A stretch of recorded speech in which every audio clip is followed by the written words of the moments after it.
The college football experience week 13 reaction show on the Sports Gambling Podcast Network is brought to you by Bet365. Yes, Bet365 is offering new users $1,000 risk-free bet. Sign up today, sportsgamblingpodcast.com/Bet365. We're also brought to you by Hall of Fame Bets, the sports betting research platform for parlays, player props, and game lines. Download the Hall of Fame Bets app or visit HOFBets.com. Use that promo code SGPN to get 50% off your first month and start making smarter bets today, people. And remember, as always, folks, too, let it ride. This is Brian Bosworth, a.k.a. The Boz, and you're listening to SGPN. Let it ride, brother. Peace out. Boz out.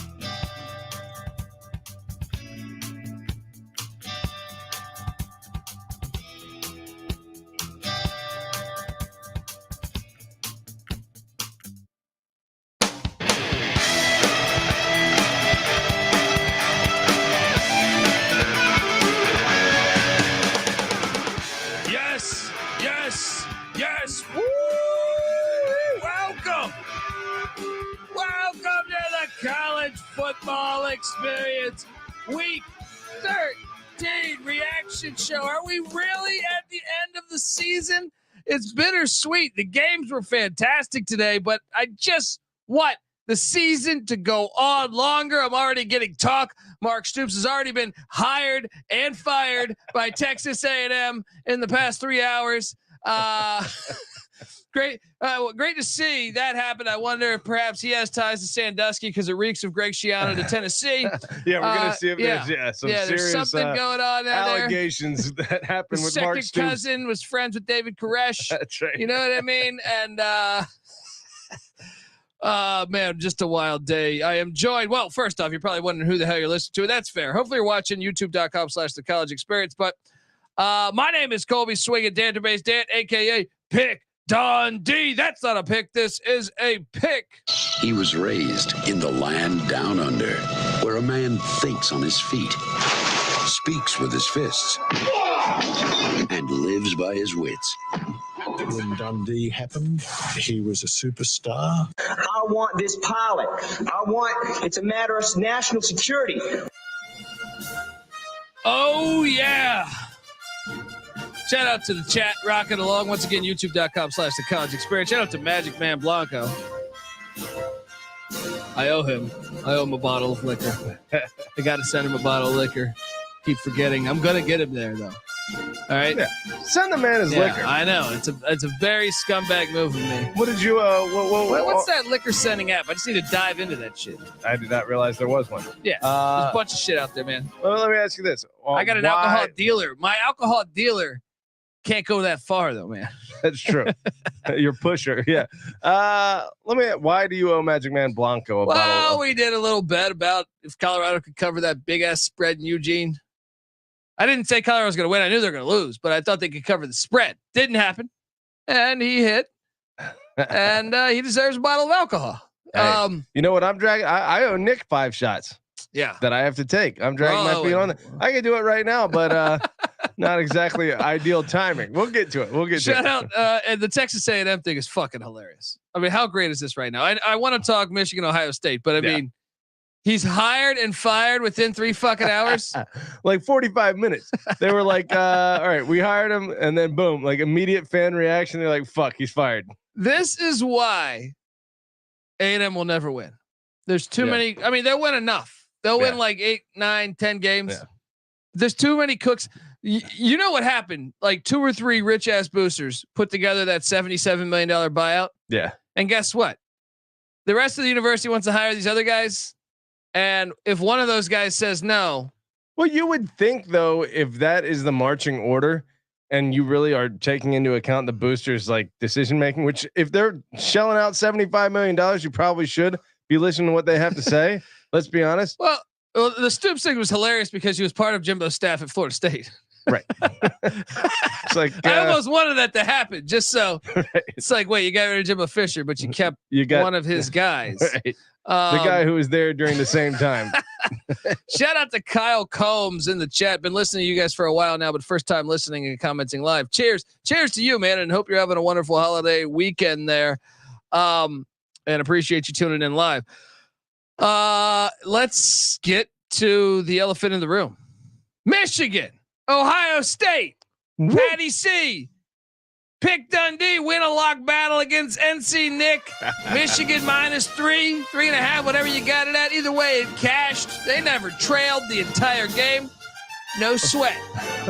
No sweat here. Like Colby exudes confidence. I knew. There was a sweat. No, my handicap was 100% correct. Look, I got some other games wrong. Well, depending on whether it was 3 or 3.5, that last 3 points was not a guarantee. That came pretty late in the game. I got it at 3, so I felt I got it at 3 too. Yeah.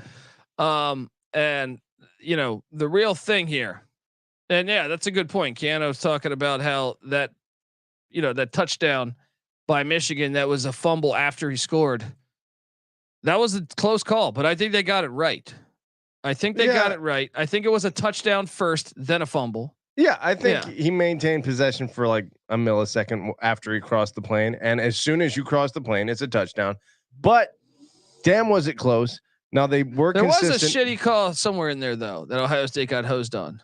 Yeah, trying to remember. I watched so many games today. With that one, that's what I hate about Big Noon doing this noon thing and putting the best game. I know that Ohio State's always at noon, Ohio State, Michigan, but yeah, there was one call Ohio State got completely. I feel like Ohio State on. probably got the worst of the call situation. Agreed. And I think that's just. But they also threw 2 interceptions, and Michigan played turnover-free football. That is how they won the game. My handicap was right on that. McCord is not there yet, dude. Yeah. He's extremely flawed right now. Yeah. He might get there. Mickey, one of our great friends, an Ohio State alum, who actually worked with the team for a while, is, you know, I asked him right after the game whether he thought McCord was the guy. He said no, you know, but he was pretty angry. He also just lost $1,500. Yeah, that'll do it. But I think McCord could develop into the guy. You just got to give him a little time. Today was not his great, but he played decent the rest of the day. I thought the first interception was crucial because I thought that was pretty much a pick six. Put him exactly. It was what, returned to the 6-yard line. Yeah. And then obviously the final one, they were in a position where potentially, you know, that wasn't 4th down, was it? He probably could have held on to the ball, or thrown it away. But thrown it away. Let's talk about everything now. He was hit on that play. I thought Sharon Moore. I was impressed by his gutsy calling and decisions and creativity. You know, I thought a lot of motions, a lot of different looks that he was, trying to find the weakness. I don't have a keen enough eye to identify whether the motion is just window dressing or whether it's attempting to get some information. I just thought he called a great game from the HB toss pass to some of the other bringing in what's his name? Orgy. Like I thought he stayed ahead of it's like when I play you in Tecmo Bowl. I know what you're going to do every time, and that's how I fuck you up. We got to get back on the sticks. That's how I fuck you up. Because I know the way your stupid mind thinks. There's a clip for that. No, listen. Because I understand how the bastard thinks. I taught him. Now I own one. But honestly, I thought he stayed ahead of that. I thought he stayed ahead of and the game plan was good. They didn't make any turnovers. That was the difference in the game. JJ McCarthy also throwing laser on the spot passes many times. So many one conversions. of them, though, for the touchdown. Whew. It's a dangerous ball to throw, but it worked. Man, it worked. I mean, late in the game, that crossed the body, across the middle of the field, dangerous as hell. Yeah. They were only up 3 there.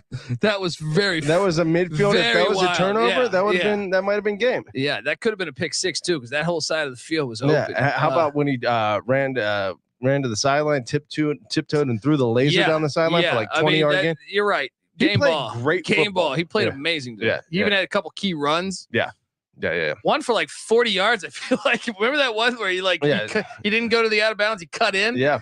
I was I mean, his development over the past couple of years has been obvious and it's been sequential. Whoever's developing the quarterback there, whether it's Harbaugh, Moore, I don't know if they have a quarterbacks coach who that would be. I hope Harbaugh stays, but Moore is also fantastic. He's done a good job. Harbaugh, to me, I think college football is better with Jim Harbaugh in it. I agree, especially at Michigan. Yeah. I will say Sharon Moore wasn't so sure about him after the Penn State game. I loved him, but might have been a little bit of a clown show after that game, if we're being honest. But he looked focused today. And like you said, now I will say this, anytime you take risks, it's just a matter of whether they work out or don't. That makes it a great call or not. But if they work out, there's a chance you know your players. And if you can do that consistently and it works out, it's because you do know your players, and that makes you a good coach. So far, Sharon Moore 3-0, or he was 4-0 because he was head coach of one of the games. Earlier. Maybe he's the next man up at Michigan if Harbaugh does leave. Well, I hope Harbaugh doesn't. But let's talk about the other side of the spectrum here. Ohio State fans are pissed at Ryan Day. I have friends that cover Ohio State. Even they were tweeting out stuff like hire Caleb DeBauer. Dude, Ryan Day, as often as people say, I saw Maurice Claret tweeting out like, hey, this guy, if you lose over and over in these big games, you're going to give James Franklin a hard time about his top 10 record. And then he cites that Ryan Day's 1-6 against top 5. You're playing the top 5 teams in the country. I understand you're Ohio State and like you consider yourself a top 5. So you at least like to be 500 in those games, but those are the best fucking teams in the country. And I think he's been screwed a number of times. I think Ryan Day is a good coach. I mean, you can't say he's a bad coach. Yeah. You certainly can't say he's a bad coach. Yeah. The problem is you had a great run of Tressel and Urban Meyer. Is Tressel any better than anything Day's done? He won a natty early on. That's true. It was a bullshit natty though. It was bullshit call. But I mean, they got to the natty at least. They probably outplayed. They did outplay Miami that game. Yeah. But I'm just saying, like that call was kind of bullshit. Call. Yeah. But it's just tough to follow that once you've had that big of a track. And Michigan was down, whether it was Rich Rod, whether it was Brady Hoke. So you had that they own that rivalry for a little bit. Yeah. And it's timing. Yeah. It's just fucking timing on the fact that Michigan Harbaugh came. Yeah, exactly. Because Harbaugh arguably, if you got that first down against Urban Meyer, whatever year that was 17 or 18. Urban Meyer doesn't have an undefeated record. Yeah. So then I don't know. I do think Meyer's a better coach than Day, obviously, but I don't think Day's bad. Although the Notre Dame game was pretty lucky. I guess you got to give him credit for that. It Was very lucky. That was very lucky. But I think they're stupid if they want to fire him. Well, there's talk that Texas A&M. Okay, so they're not going Stoops. There's talk that Ryan Day, and today I saw Dabo, Ryan Day, being talked about. We were talking about what would be that fucking On3 site. What the fuck? How about you don't tweet until you fucking know? No idea. Right. No idea. If you're gonna tweet out that the coach is gonna be there, considered. Yeah. I'm sure a lot of coaches are being considered. Give us a You know what? They considered Patty C for head coach there. That's right. And they would be probably 8-4 still. Oh man. That game was awesome though. It was fantastic, like it always is. Great rivalry games. You could sense it was like, to me, you could sense the energy on the field when you watched it. Every inch, every yard you can't fuck up. And you could sense that, that emotion there on the field or that reaction on the field there. Yeah. That's what makes those games so great. That game, was pressure, the best in like several years that we've had. Yeah. Anyway, man, that game was fantastic. By the way, right now, currently Cal up 20-7 on UCLA. That would be a nice fuck you to the end of that rivalry. Yeah. Fresno State losing to San Diego State. Brady Hoke, is he going to pull this thing off in his final game? Also, the Rainbow Warriors up 14-10 currently on Colorado State.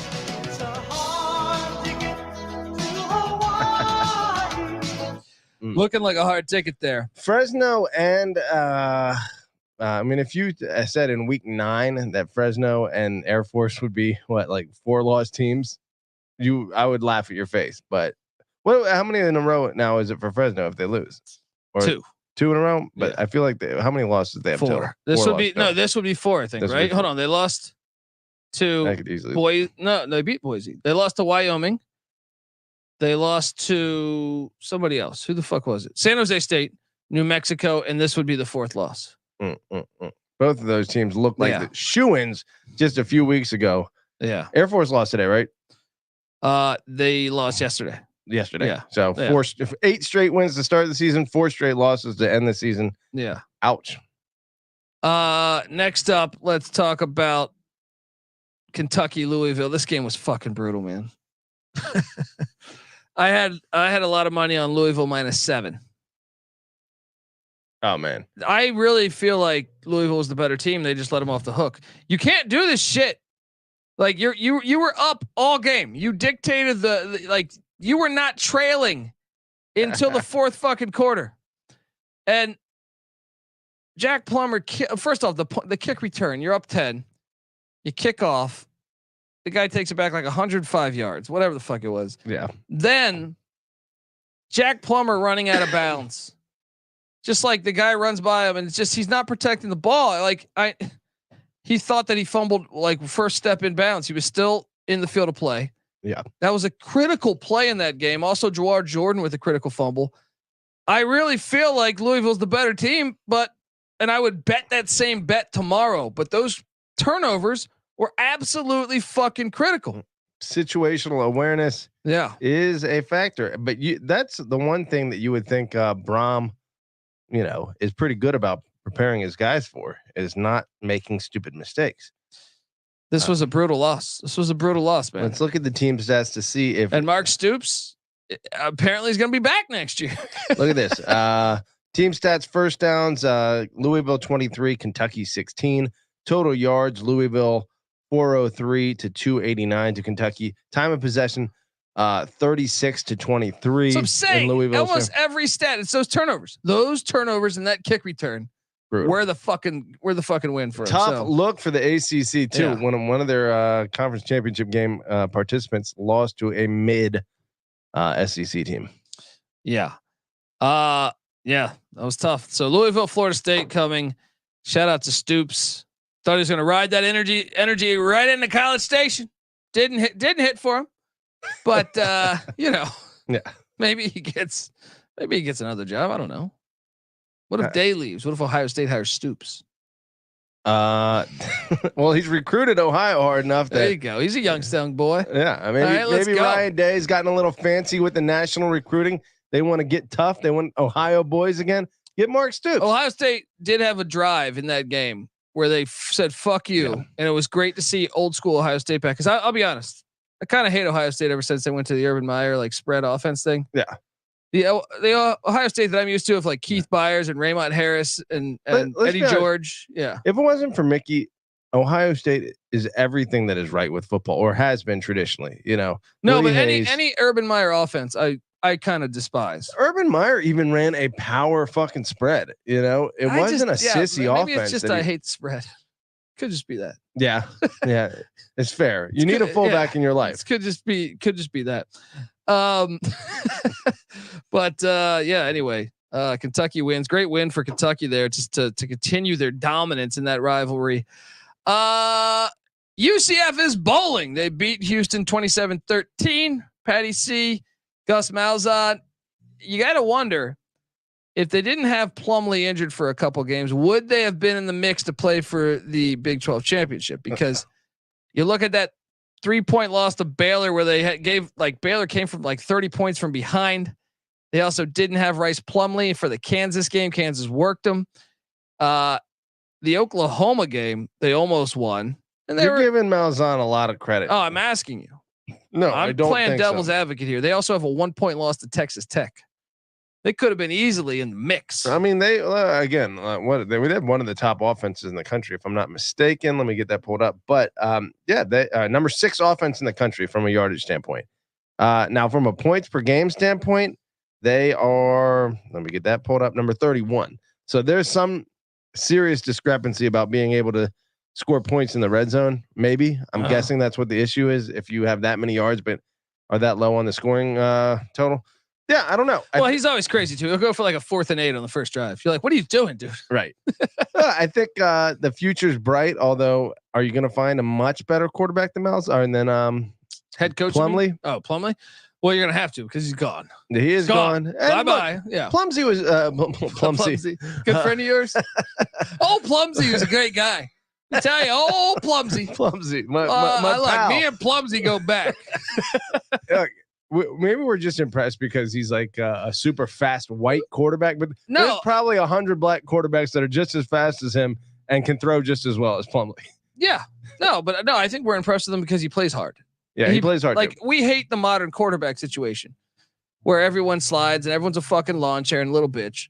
I feel like Plumlee's like actually a gamer. Yeah. Now he still slides He's a good occasionally, but yeah, he's a gamer. But he's not I like a gamers. great quarterback. And if you want to compete in That's the why Big I like 12, not Jameer Gibbs. That's why I like what's his name, Alabama's quarterback. I've been fucking Milroe? Yeah, Jalen Milroe. Yeah. Case in point, Milroe is probably a similar passer. Yeah. And equal runner, maybe faster. But I like watching him play. He's a gamer to me. He is. He plays fucking hard. Yeah. Too many quarterbacks are little bitches these days. I saw Jack Plummer run out of bounds and it just like as fragile as a fucking, you're in an antique shop and you're grabbing a fucking thing of China. You know what I mean? A little China vase. And you're just like, Well, you know, while like, we're at it, let's give Tate Rodemaker a little credit from coming back from that was fucking fantastic. getting destroyed. Can we talk about this? Let's talk about this for a second. We're all over the place, but yeah, let's do it. You're fucking this up. Sorry, you're going out of order. Sorry. We'll get there. We'll get there. Yeah.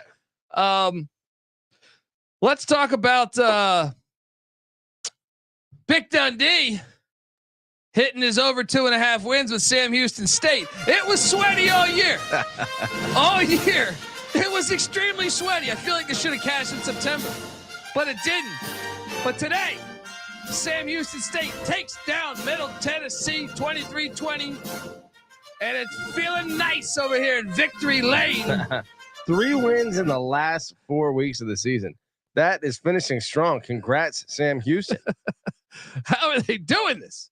I mean, so many close losses. They're at the 1 yard line against Liberty. They almost took down the Flaming Libs. That's right. Double overtime loss to FIU. Overtime loss to Jacksonville State. I mean, 10-point loss to Air Force. It was tough. It was a 7-0 game to Air Force with like 3 minutes left. Or you know what I mean? Or yeah, it was like they're in the mix there. All these teams they played, a lot of them were pretty good. New Mexico State, 2 touchdown national champions in my mind. Folks, look, we're going to talk more about all these games, but I want to tell you that the college football experience is brought to you by Bet365. Bet365 is the world's favorite sportsbook, trusted by over 88 million players worldwide. They got props.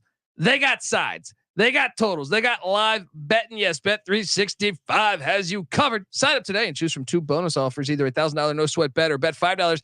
Get $150 in bonus bets. Just head to sportsgamblingpodcast.com/bet365. That's sportsgamblingpodcast.com/bet365. Problem with gambling? Call 1-800-GAMBLER. The Duke Blue Devils cashed their over. Nicely NC done. Nick won his battle there. I did not. I think I would have lost money. I think I actually leaned under. They beat Pitt 30-19. Did that? Were they bowling before that game, or they were? Okay. So they're 7-5, but damn if they might have gotten. You got to wonder what happens if what's his name doesn't get injured, and also what happens if the refs don't hose them against North Carolina. Then they might be in the mix. Yeah. Clear interception against North Carolina that they just deemed. They don't even fucking review it. I see the chat was talking about the whole sport being rigged. When I watch Duke Carolina the past 2 years, I buy in. Yeah.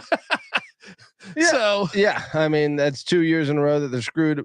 Think about Duke 7-point loss to Notre Dame. I mean, the losses they have are so respectable. The only one that is terrible is UVA, and that was only by 3 points. But other than that, Florida State, Louisville, both on the road, North Carolina on the road. And like you said, they got hosted in that one. Duke had a pretty damn good year. Elko should be in consideration for the A&M. No, job. I want him at Duke. Don't you fucking say that. I want Duke of power. All right. Coach K's done. This John Shire guy going to get overshadowed by Mike Elko. Going to become a football school. Sonny Jurgensen days are back. Yes. Something like that. You don't realize that Duke used to be nasty back in the day. I don't, because I wasn't alive. Yeah. And they're out there. Those days happen once, they can happen again. All right. Folks, Indiana, Purdue was a wild one. Here's what I love about this useless game. They really cared. I feel like today's day and age, you have a lot of players opt out and stuff like that. Indiana, Purdue, was actually refreshing to me. They really fucking cared to win the game. It was a great fucking game. Little comeback there. And now Indiana, Tom Allen, presumably canned. Yeah. They're saying tomorrow, I think reports that tomorrow. Yeah.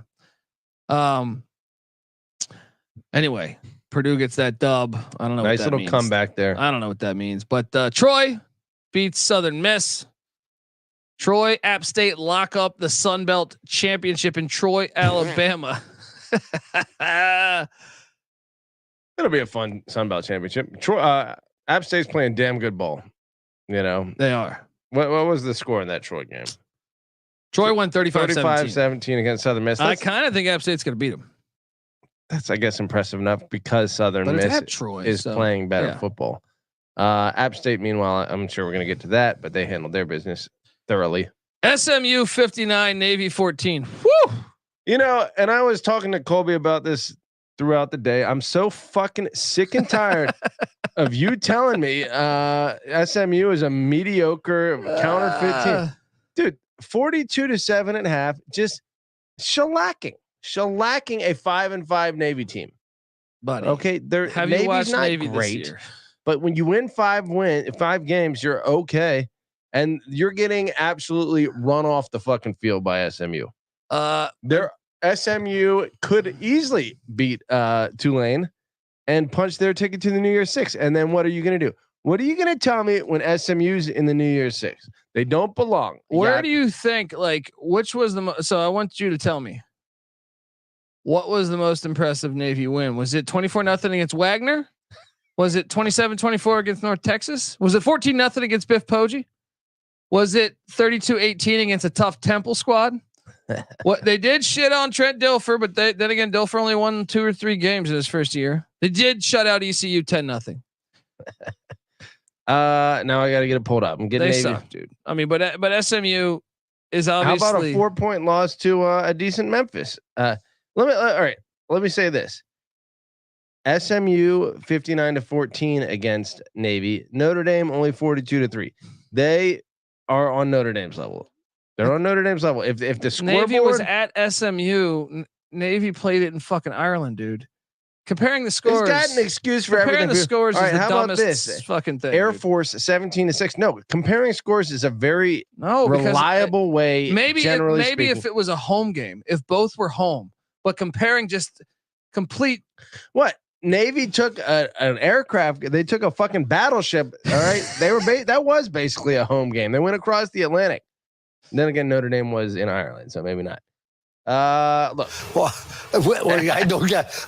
Nice either way, SMU pretty decent. Can you at least admit that they're destroying all these shitty teams? They're a good team. Can you say that much? I need to see them against good competition. What are their losses? what is SMU's losses?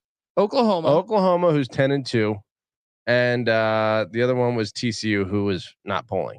So maybe you do have. What is that? Anyway, all right. It's a little hard to tell. Let's get to it. LSU, Texas A&M. I wanted to bet A&M so bad, but with all these players sitting out and shit, I couldn't. A&M was up in this game, and they didn't even start Lawn Chair Johnson. They had, he was dinged up, but man, LSU caps off a 9-3 season. That number, what was it, 12? Or was it 12.5? That's a good question. Because they won by 12. I think it was 11.5 actually. I think I ended up taking LSU just because I thought Daniels was a Heisman, still hopeful, and A&M obviously looking for a coach. The incentive was more there, and plus it was in Baton Rouge. Still not that impressive by LSU, considering all of that. They did get the win though. Yeah. Brian Kelly. Where do you think LSU fans sit with Brian Kelly right now? I think you got to be. So, I mean, if you're LSU though, you have pretty damn high expectations. You had a fucking guy that might win the Heisman Trophy, and you're going to walk away. No SEC championships. Still, he kind of might have won the Heisman Trophy because Brian Kelly was there. We were talking about this, about all the Arizona State players that were all over the rosters. Will you rattle some of those? Today we were watching Florida State. Ricky Pearsall, Florida's wideout, Arizona State transfer. We were watching Florida State. with their fucking beast wideout. Was it Wilson? Yeah, Johnny Wilson, Arizona State transfer. Obviously, Jalen Daniels. Yeah. The running back for Ohio State that was not Travion Henderson. I'm drawing a blank on his name right now. Yeah, played today. He was a big ass fucking running back. Yeah. All Arizona State transfers, and you're like, Herm Edwards, how the fuck are you going 6-6 every year?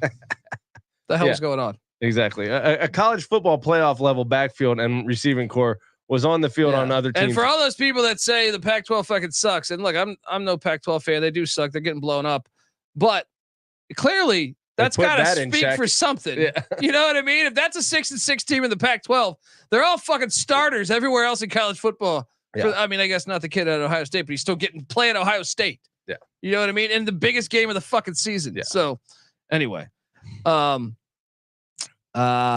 isn't that just the story of Arizona State at all times, squandering massive amounts of talent? Yeah. Yeah.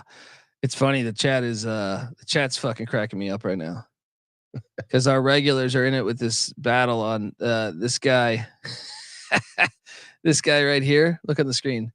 Thomas Della Rosa thinks we are in with the books in Vegas and we giving out bad plays. He thinks we're all connected.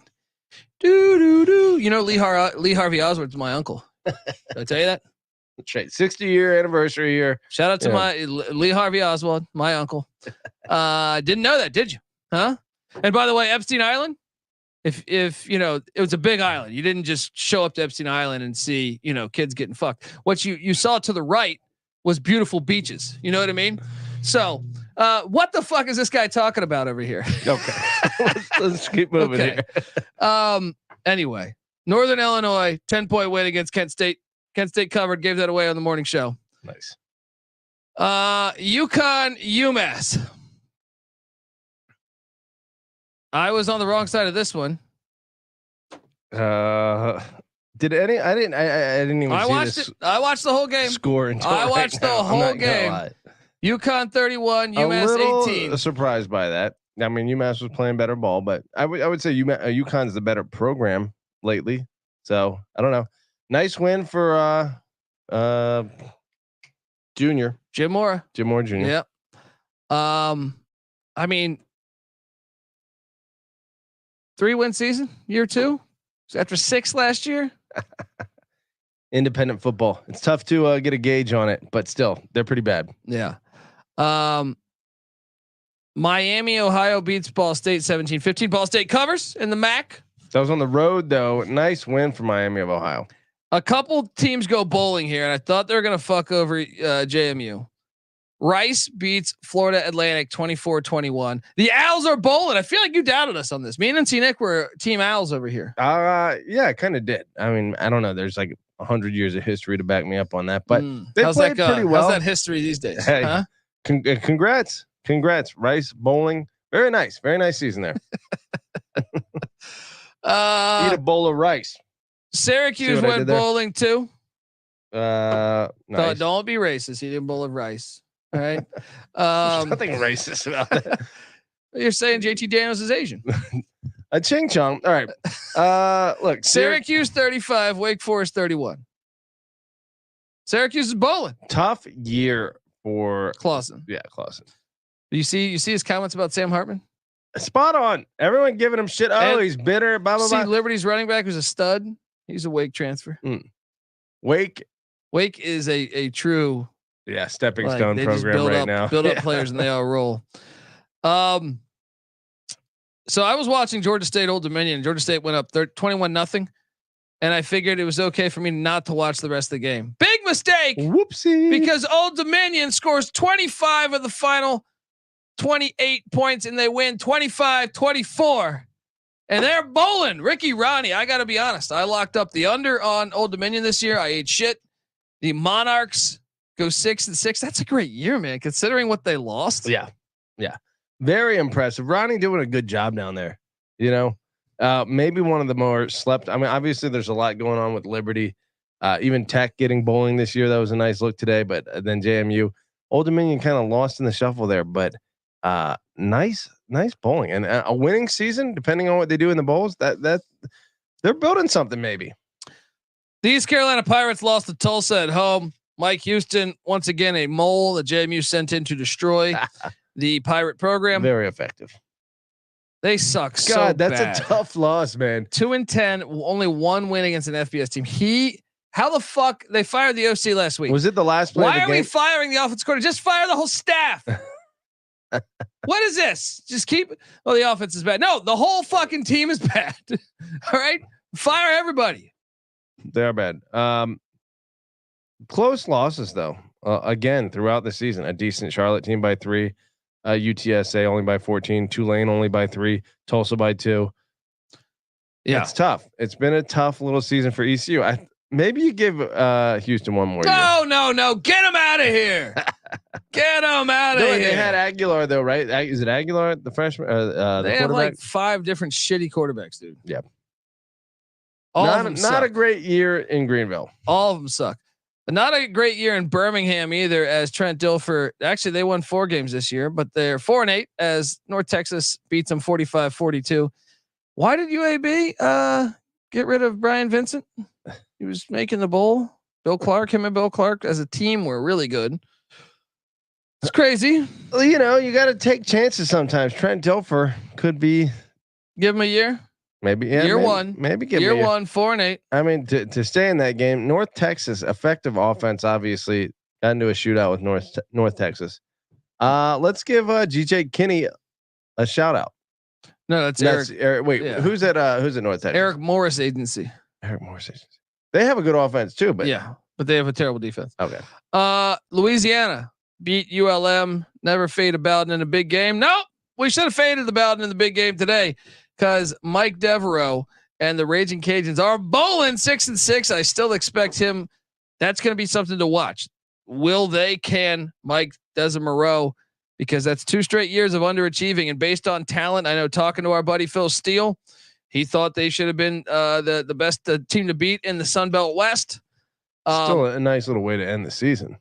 Still slapping your rival though, when you're the most talented team from a recruiting standpoint in the I guess if you had gotten used to 10-win seasons with Napier.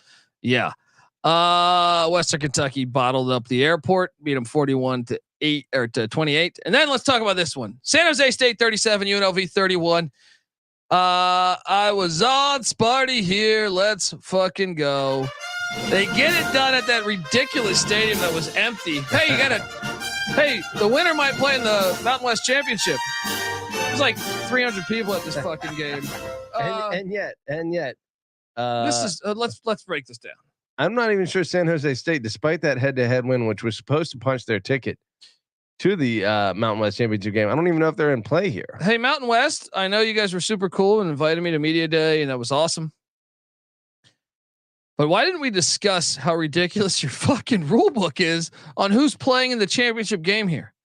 Wait a second here. So let me get this straight. Boise State, San Jose State, and UNLV have the same record. Boise and UNLV didn't play. San Jose State beat UNLV today. Never trailed in the whole game. Why is it that, according to Brett McMurphy's tweet, that right now they're using the BCS formula essentially, which would have UNLV taking on Boise in the Mountain West Championship, even though San Jose State is the hottest team in the conference. They haven't lost a game since fucking October 7th. They're in a 3-way tie at 6-2 for the conference lead, and San Jose State just got the tiebreaker on UNLV. Did UNLV beat Boise head to head? They didn't play. And then what about Boise beat San Jose State. So there is no 3-way tie. San Jose State has the head-to-head tiebreaker on UNLV. But they're using some crazy shit. And by the way, San Jose State's non-con, if you're looking at it, I know UNLV played Michigan, but they also played Bryant and they also played UTEP, who's terrible. San Jose State's non-con is USC, Oregon State, Toledo. All of those teams. I mean, USC's 7-5. Oregon State's 8-9 wins. Toledo 11-1, 2 points away from being undefeated. What am I missing here? Right. That would explain if you have any questions about, the 9-3 overall record for UNLV versus 7-5 San Jose State record. You just have to take the conference record and then you have to use the tiebreakers. And it's going to be because of those, because the fucking voters are not going to be paying attention to those little details, and they're just going to look at 9-3 versus 7-5. UNLV 1 week after losing to San Jose State at home, right? Yeah, is going to go to the fucking never Mountain had West the lead. championship game. Never had the lead in the game. It's a stupid sport. San Jose State on a 6-game winning streak. Red hot. Yeah, red hot. Colorado loses to Utah. I feel like the internet is making fun of Colorado nonstop. They don't realize that they hit their win total over. I had someone tag me in. What's your thoughts on Colorado? My thoughts are exactly how I thought at the best, at the absolute best. I thought they could go 6-6 if everyone stayed healthy. Guess what? They didn't, but they were pretty fucking close. Go back and look at that Stanford game. Go back and look at that Arizona game. Those two, the Arizona game, I felt like they should have won. Stanford game, I think they should have won too because they blew a 29-point lead, but they were shitty enough to give up a bunch of points in the second half. Yeah. But we cashed on the over. We didn't sweat. I mean, 4-0. You know, it's wild. Is just the Pac-12 was so phenomenal this year that we might see a very different situation in the Big 12 next year. It's not that the Big 12 isn't quality. It's that the Pac-12 this year is probably a lot better than the Big 12 will be next year. Pac-12 this year is better than most conferences are in any year. Yeah. Anyway, Utah gets it done. Whittingham Magic again, and JMU 56, Coastal Carolina 14. Woo, buddy. I don't know if you're aware of this, but the numbers are in, and we bowling. Fuck you, NCAA. Let me ask try you your something. Damnedest. Patty C, I think, is going in on a shotgun. You're damn right. YouTube.com/the college experience. I should do a 5. victory shotgun. No, you should do one for every touchdown you scored today. I'll be sleeping right here in about that would 30 be minutes. What? 7 Is times. that, yeah. No, 6, 7 times right? 7, 49. 8. 8. Dude, I did not expect this type of domination in Conway, South Carolina. Neither I didn't bet this game, but I certainly took 9 in Coastal Carolina on the picks page. The fuck happened there? The way we've been playing ball, I don't know if it was us just falling flat or if App State really is that damn good. But credit to App State either way, because we have been kicking some ass, and they're not a terrible team, Coastal Carolina, but we made them look really bad. So JMU should be playing in the Sun Belt Championship. Instead, we have App State at Troy next week. All's well that ends well, though, because I can't get this thing. And I think we're going to get Boise State, UNLV, unfortunately, even though I think San Jose State's the best team in the. Jeez, I currently believe San Jose State's the best team in the Mountain West, but we're not getting them in the Mountain West Championship. This is for the people. Yeah, there you go. Fucking people out there. Silver bullets are being bonged. Woo. Let's go. Patty C. Look. Half of it's on the table. There you go. Look at Matthew in the chat talking about you. Shotgun a juice force. I don't even know what that is, but I want it.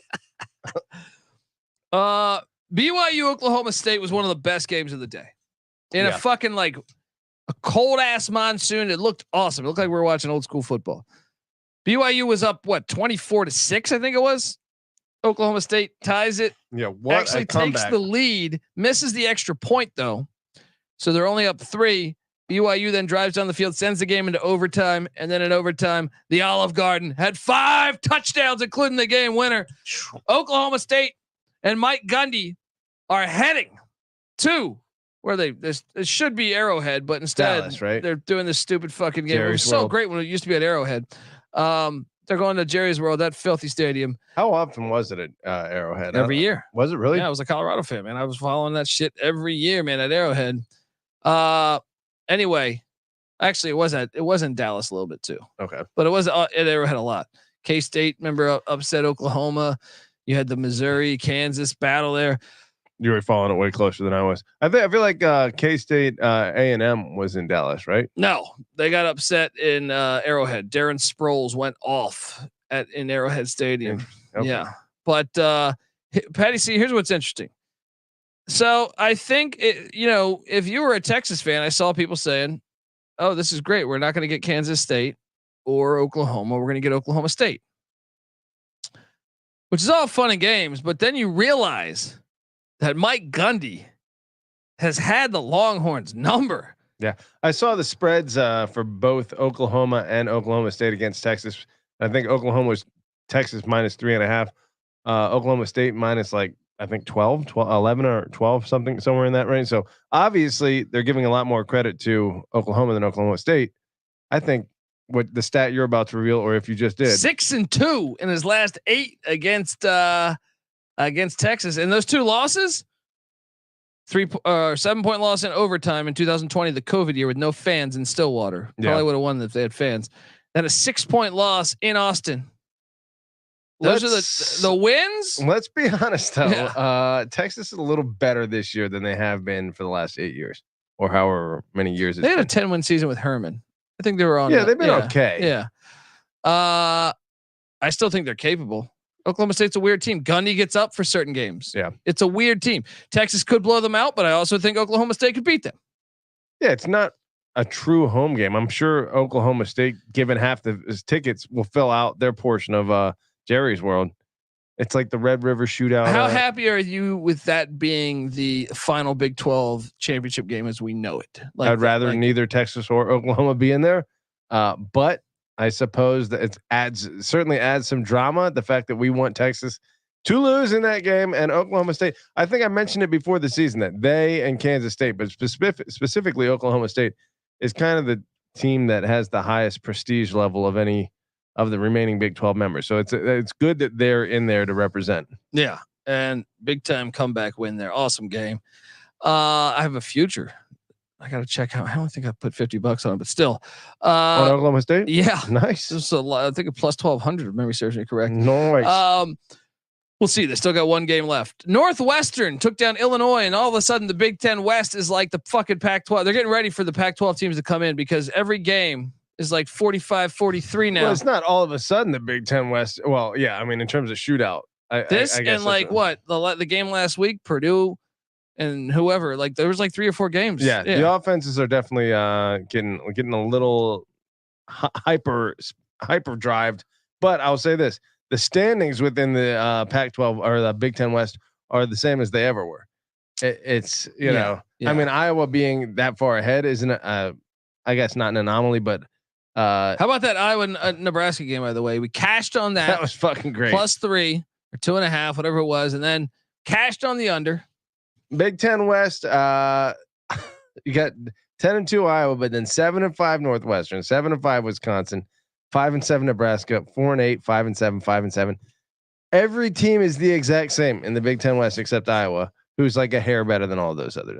They're significantly better. Dude, Northwestern won 7 games this year. I did not see that coming. Yeah, that was a freaking phenomenal job. I still haven't learned their coach's name, but David Braun. David Braun. Yeah. I got to commit that to memory because he'll almost certainly be back, right? Yeah, no, they gave him the deal. They gave him a deal, and the chat is talking about how Iowa's blown fair catch is costing them from a CFP berth. Yeah, that's a good point. They would be 11-1 right now playing. If they beat Michigan and that keeps them out of the fucking college football playoff, that will become one of the most notorious referee fuck ups of all times. Yeah. Yeah. Shout out to Northwestern though, as they got it done.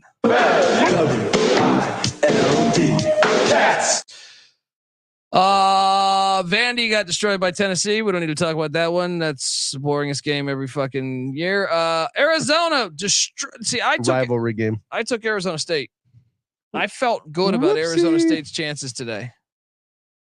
Between that and my Georgia Southern play, I definitely had a couple really bad looks today. Georgia Southern got destroyed by App State 55-27. Arizona State loses 59-23. Well, let me ask you this. Is Jed Fish, are they going to be the preseason team to beat next year in the Big 12? Arizona's 9-3 and their 3 losses, 2 of them are overtime losses. The third is a 7-point loss to Washington. Who would even be else in that conversation? Well, you got to think Kansas State and Oklahoma State. Automatically. Yeah. But you also got to think Utah. Kansas might be. They're getting Cameron Rising back for his 7,000th year of college football. Yeah, they will be. Kansas, Jalen Daniels said he's coming back next year. Nice. Even if he's not, Jason Bean, if he's coming back there. So you got to think those, and then you got to see what Prime does at Colorado. Yeah, I think there'll be a player. But right now, I think I would put Arizona as the favorite. They look really They fucking look fucking good, amazing. Man. And Fafita's what, a redshirt freshman? 59 to 23, 527 passing yards for Fafita. I was on a show today, and they were asking me what has been a part of this change, and I think it's been a blessing. In disguise was that when Jaden Delora got injured. Now, Jaden Delora is a good quarterback, and I'm sure someone out there is going to get him. But he plays crazy ball. He plays old Fran Tarkenton, roll out behind you 30 yards and then throw an interception. He's a great highlight quarterback, but he's inconsistent in my opinion. And I like Jaden Delora. I'm not trying to throw shade on him, but a quarterback that Fafita plays like he plays very smart in my opinion. And that was a huge difference to that offense in my opinion, was getting someone that played smart, that did not turn the ball over at the rate Delora did. Especially in this is a what's the word I'm looking for? This is an anecdote, but Jed Fish having a pro background, you got to figure there's going to be a sophisticated offense there. And if you have a guy that can run a disciplined offense, and if he is smart enough to run that, then you're going to outcoach. It's the old decided schematic advantage that Charlie Weiss talked about. And you said who? Who's that? The coach? Charlie Weiss? No, Arizona's? Jed Fish. I know the human being and fish can coexist peacefully. Arizona 9-3 and damn close to being 12-0. Damn close to being. Imagine, because Delora started 2 of those losses. Yeah, they're a force to be reckoned with potentially next year. It's hard for me to look at them as anything other than a basketball school. But shit, if they do what they did this year, next year against the level of competition they'll be playing against, they might be a playoff team. Well, a 12-team playoff. That's a good point here. Bioso's saying this. Arizona would be national champs if there was a normal playoff, because they're fucking red hot. I don't think they'd be national champs, but I think they could be. Like right now, if you're telling me we have a big playoff and someone draws Arizona, you're just sitting there like, good luck. They can win in round 1. They're a fucking buzzsaw right now. They can win in round 2. If TCU can win in round 2, if TCU can be a finalist last year. Well, and the thing that stands out to me at Arizona is when you look at them, they have great quarterback depth because Delora is now a backup and he's very talented. The runner, the running back, both running backs, Wiley and then the freshman kid out of California is a stud. Both wide receivers, Cowing and McMillan there, I think are both NFL wideouts. They have guys. Like, it's not like you're just. How many years left does Cowing have though? Cowing I think is gone this year, but the other kid who's a 5-star that played with Fafita in high school, Tatoa McMillan, I think his name is. Yeah. Is it McMillan?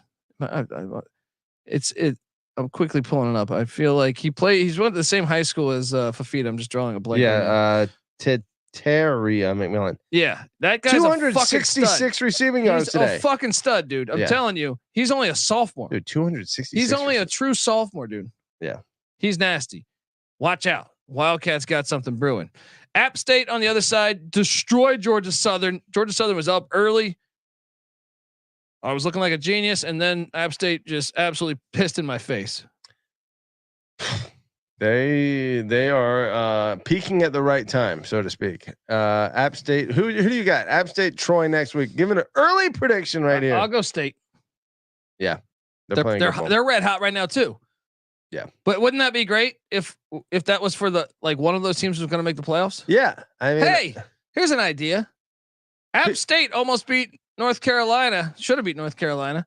You telling me App State couldn't go toe to toe for one game and give everyone the greatest fucking?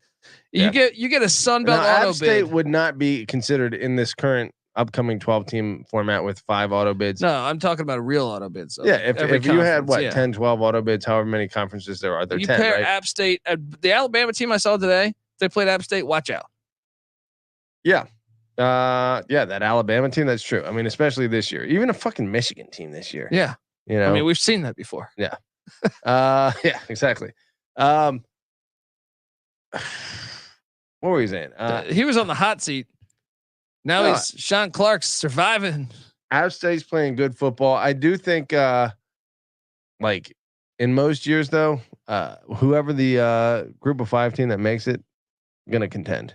You know, people complain about. Oh, that's what I was gonna say. But you think Tulane? I actually think App State would probably beat Tulane right now. They might. Oh, that's what I was gonna say. Is fucking everyone complaining about, oh, we'll never see Michigan, Ohio State like this again. Enjoy it while it lasts. Okay. Yeah, maybe obviously the more you expand the playoff, the less of a semifinal playoff feel you're going to get out of a game. But, and we've said this ad nauseum a million times on this podcast, but you're going to get more games that matter. Like, yes, it hasn't always been number 2 versus number 3, Michigan versus Ohio State. Michigan was asked for like a fucking decade. Right. You know what I mean? Like, and they can truly play spoiler or get themselves in the playoffs or whatever. Anyone that argues that's a moron, and anyone that thinks there shouldn't be auto bids, stupid to me. They're all stupid. You know what I mean? Like, yeah, the sport is healthier for every game that you're spoiling a team from making a 14 playoff. When it comes to a 12-team playoff, there's 50 more games. And I think it's ridiculous. Like, you take Arizona right now. They started the wrong quarterback the first 3 games or 4 games, whatever it was. Now that they've made this, I'm sorry. Your season's, it's cool that you have this, the hottest team, one of the hottest teams in football right now. Yeah. You can't even play for a championship. Yeah. That's ridiculous. It does. Yeah. Well, yeah, that's one thing that an expanded playoff would allow for. But admittedly, that are you really getting the best teams playing the best ball at the end of the year? Because right now, true, it looks like App State and Arizona are playing really fucking that's good ball exactly right their now. point, and I understand that, and I appreciate that. I do appreciate the game on the first game of the season being an elimination game. I don't, because I don't love it. It's subjective to who certain teams can lose and they get rewarded. Yeah. Certain teams can't. Yeah. And it's too subjective. Also, you see the scheggling advantages. I agree with all that. Of what we see with Georgia and Michigan this year. But still, you have to admit, from a drama standpoint, that makes those games more fun. Let me tell you something about the drama standpoint. The drama standpoint right now would be super interested if App State and Troy had a berth to a fucking playoff on the line. Yeah. And could start knocking off some of these Alabamas in the world. Then all of a sudden, all of America wants to watch that game instead of people saying, "Oh, what's that?" Oh, I hate App State. I don't watch enough football. I didn't even realize the Sun Belt had a championship game today. Right. I did hit on Marshall minus the points against Arkansas State, as Marshall is now bowling, and then Virginia Tech. Woo! What in the fuck was that? 55-17. Patty C, your Wahoos. You said they're good. You said they're good. Well, for every game that Tony Elliott makes you believe, he follows it up with a game where you have to like ask for him to be fired or demand he's fired. This was that game. The highest point total by any team in the history of this rivalry, 55 points by Tech. I am fairly They've been playing this for over like 100 years. I'm fairly certain Virginia Tech has never had 500 yards of offense in the past 2 years. They achieved that today against Virginia. Unfucking believable. No one showed up at this game. How many people? I don't know. Biggest rivalry. Pathetic. Virginia Tech's fans stormed the field after they beat them 55-14. Oh, it's great. Oh, it's absolutely fucking hilarious. Virginia Tech's bowling though. Brent Pryor, you buy it in, Patty C? Yeah, that's a nice start. He needs to go bowling again next year. He needs to continue to show improvement. If they regress next year, I think he gets fired because now he has set the bar, the expectation at bowling. We're going to talk about the rest of these games, folks, but I want to tell you that the college football experience is brought to you by Underdog Fantasy. Underdog Fantasy has a way to play alongside your favorite fantasy players all season long. They got NFL, they got NBA, they got NHL, they got college football and college basketball. Simply pick higher or lower in your favorite players' fantasy stats and cash in, folks. I'm looking right now, Patty C, and let's pull up Trevor Lawrence. Do you think against the Texans, higher or lower 1.5 passing touchdowns?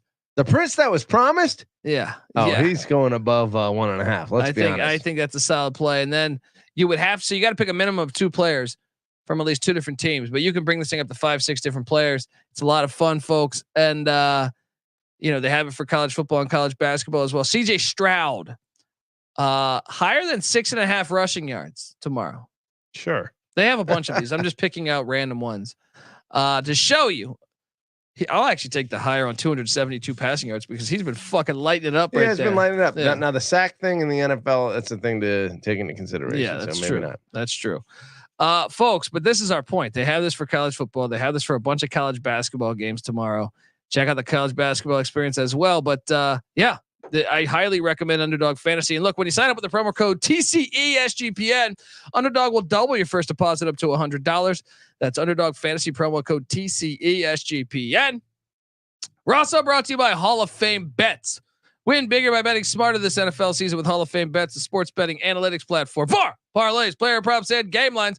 Research every NFL, NBA, MLB, and soccer bet with historical stats and data. Stop betting in the dark and join over 30,000 users researching with Hall of Fame Bets to craft more intelligent, data-driven parlays. Download the Hall of Fame Bets app or visit hofbets.com. Use that promo code SGPN to get 50% off your first month today. Start researching, start winning with Hall of Fame Bets. The Flamin' Libs capped off an undefeated season, 42-28 in the Sun Bowl. Great stadium. Nicely what done. A great first year. Yeah. You realize, it's not like you walked into a fucking it doesn't broken matter home though, here. dude.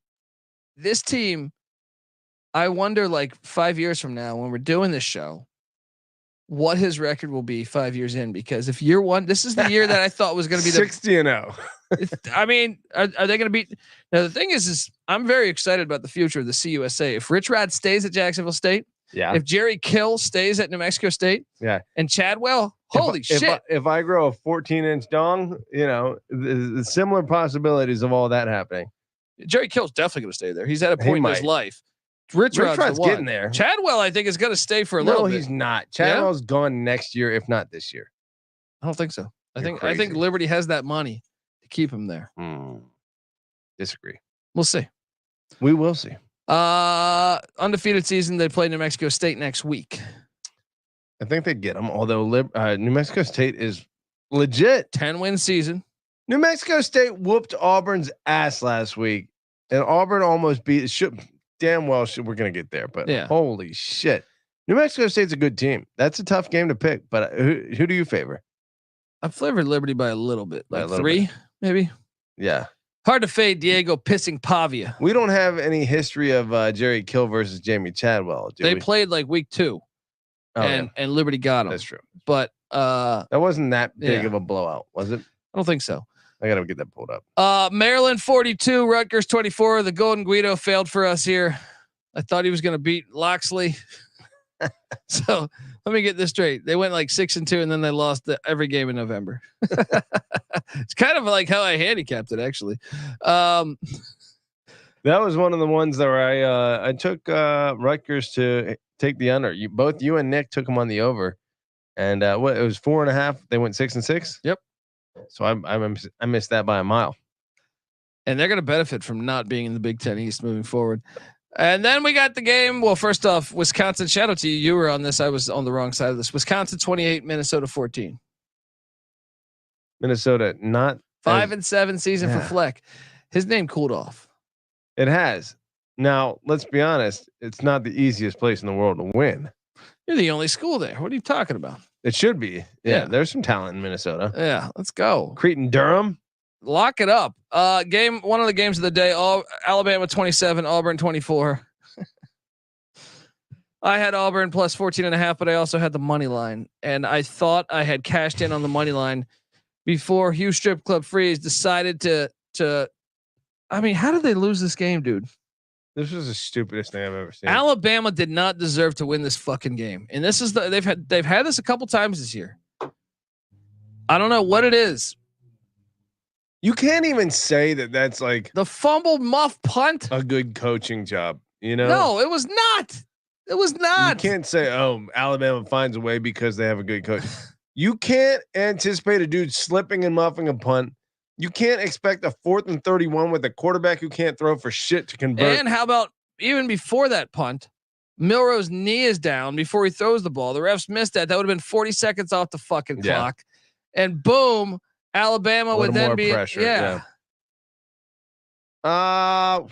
This game was insane. I cannot believe that Auburn lost this game. They had a 4th and goal from the 31. You know what?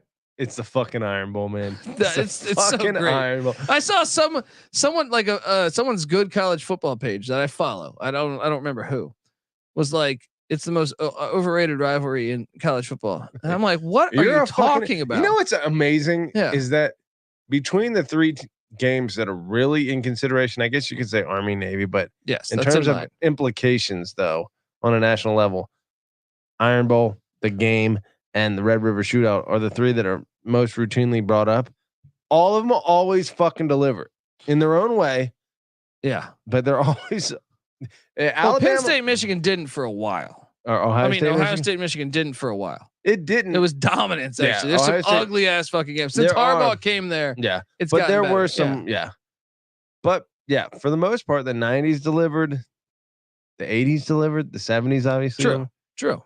No, you're right. For the most part, it's a damn good rivalry. Yes, Oklahoma, Texas has been far more consistent. That is to me like that's still number one. I think it's just the craziest game. It over. Yeah, it's just the craziest fucking game. But but every time you want to sleep on the other rivalries, something like this happens. The Iron Bowl is always fantastic. Well, actually, it normally sucks in Tuscaloosa. It's great in Auburn. Auburn. I can't believe they won this game, dude. It's disgusting. The people in Auburn have to be heartbroken. I was heartbroken, but my reaction was to laugh my ass off. But I saw the fans in Auburn crying, and I half my heart goes out to them. It's like, how do you lose that fucking game? Rob Donaldson says, "Don't leave out Iowa State. It always delivers." It does. It does. In its own unentertaining. Always defensive touchdowns and safeties, and I feel like there's been some wacky triple overtime games. I cannot believe I didn't hit that money line, dude. Like I felt I was tasting that money in my account. How do you just leave him ISO on one? Yeah, that's the biggest mystery of all is you rush three, you get no pressure. You give this guy. This guy had 3 minutes back there. Oh my God. And you have 8 defensive backs against 5 eligible How receivers. Is that? And you can't get a guy anywhere in the area. You got one-on-one. That's bad coaching. It is bad coaching. It's not good coaching by Saban. It's terrible coaching by Auburn. And once they showed that blimp cam, and you see they got like a guy sitting at like the 10-yard line, a defender. It's like you're wasting that fucking defender. All right, if you bring him back to at least the goal line, there's no offensive player over God. That game was insane. I'm probably gonna watch that over the summer a bunch of times because that game's fucking insane. Iron Bowl always has insane endings. Whether 2 years ago, Bryce Young 97 yards. Yeah. It's got to be on the Plains. They get their ass kicked. When they go to Tuscaloosa. That tide is going to turn because Saban's not going to be there forever, and Auburn, Tuberville won it 6 or 7 times. That's true. They had it going. They're going to get it back soon. New Mexico State 20, Jacksonville State 17. Jerry fucking Kill, man. He has to be National Coach of the Year. Right there in that conversation. Who is 10 wins at New Mexico State? Yeah, maybe. That number alone is jaw dropping enough that maybe you have to give it to him. I just don't think anyone else is close. That might be the best job in the past 100 years. Odom taking the loss. Yeah. It's fucking incredible. This is by far their best season. We thought, what's his name? Leipold did an unbelievable job, but I'm like, 10 wins at New Mexico State. Yeah. A 3-touchdown win against Auburn. And it's not like the Mountain West is fucking chopped liver. It's a decent conference. What for New Mexico State? CUSA. Oh, CUSA. Yeah. Why I was thinking New Mexico. Yeah.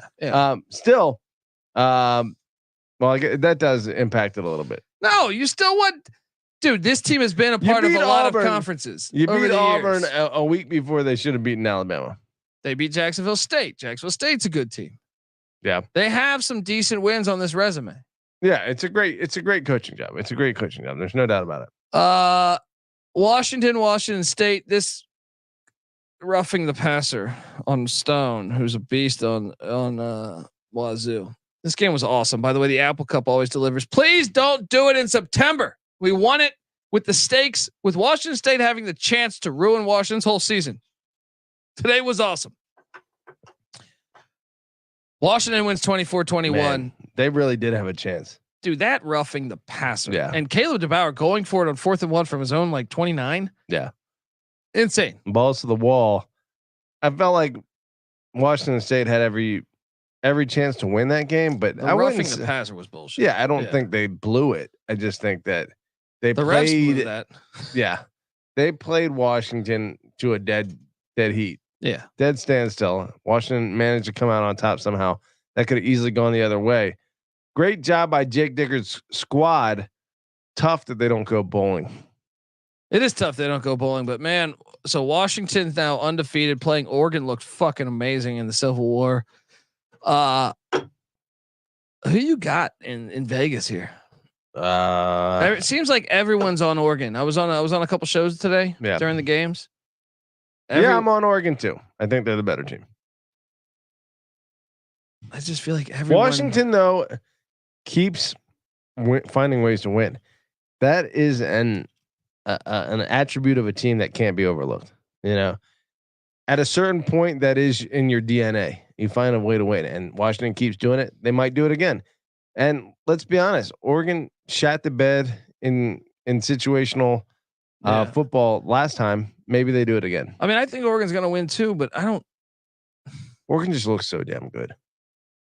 But I still think if everyone's going to be on Oregon, Washington it's too obvious. Squeaking by teams, though. True, you're right. And Oregon is not, and they're the same teams.